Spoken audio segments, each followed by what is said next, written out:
This protocol investigates the role of visual imagery in the Bouba Kiki effect, where the training in noticing the Bouba Kiki shape audio regularities affects the Bouba Kiki effect and the recognition of individual Bouba and Kiki shapes, and finally, what mental images they produce. This protocol is unique in that it keeps under control visual imagery and the sensory information during training and testing.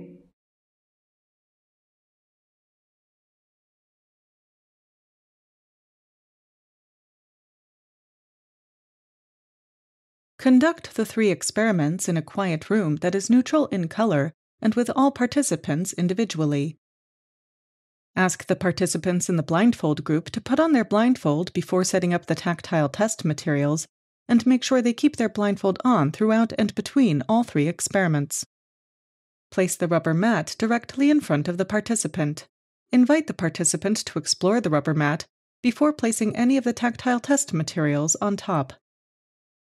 Next, place the MP3 player directly in front of the participant with the loudspeaker closest to them.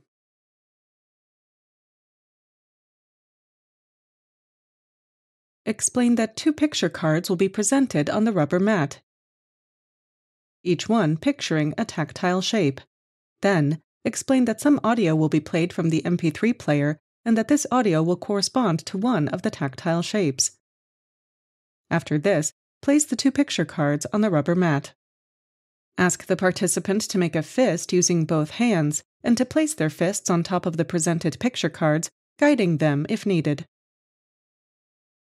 Place the left hand on top of the participant's fists.